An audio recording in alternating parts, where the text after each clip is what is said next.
पहाड़ों से घिरे एक छोटे से गांव में आरव नाम का एक साधारण लड़का रहता था। उसका घर मिट्टी का था, आंगन छोटा था और सपने बहुत बड़े थे। गांव में लोग अक्सर कहते थे कि बड़े सपने बड़े शहरों में पूरे होते हैं, छोटे गांवों में नहीं।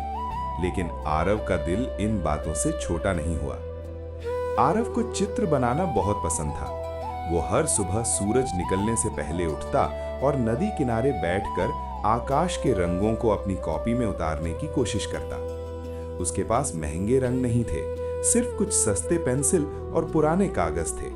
फिर भी उसकी आंखों में रंगों की कमी नहीं थी। एक दिन गांव में भयंकर तूफान आया। कई घरों की छतें उड़ गईं, खेतों में पानी भर गया और लोगों के चेहरों से मुस्कान गायब हो गई। आरव का छोटा सा घर भी आधा टूट गया। उस रात अंधेरे में बैठा वो सोच रहा था कि अब सपनों का क्या होगा।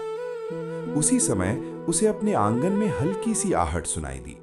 एक छोटा घायल पिल्ला बारिश से बचने के लिए उसके दरवाजे पर सिमटा हुआ था।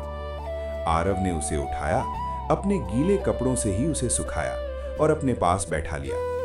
उस छोटे से जीव की कांपती सांसों में भी जीने की जिद थी।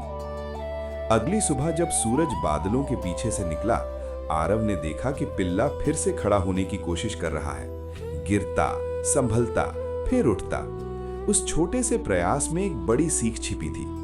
अगर एक छोटा सा जीव इतनी ठंड और दर्द के बाद भी हार नहीं मान रहा, तो वो क्यों माने? आरव ने अपने टूटे घर की चिंता करने के बजाय गांव के बच्चों को इकट्ठा किया।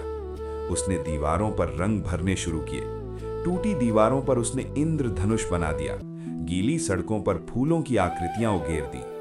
धीरे धीरे बच्चे भी उसके साथ रंग भरने लगे।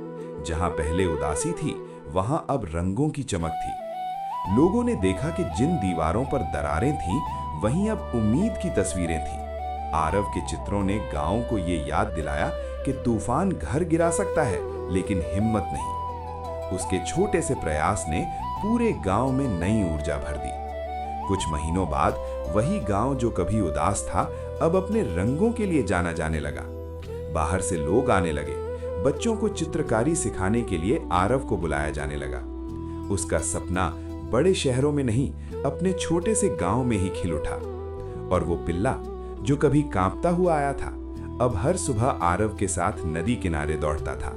उसकी आंखों की चमक और आरव के हाथों के रंग एक जैसे थे, जिद से भरे, उम्मीद से भरे। आरव ने समझ लिया कि रोशनी बाहर से नहीं आती, वो भीतर जलती है। जब इंसान अपने डर से ऊपर उठता है, तो उसका छोटा सा कदम भी दुनिया को रंगीन बना सकता है। क्योंकि असली जादू सपनों में नहीं, उन्हें सच करने की हिम्मत में होता है।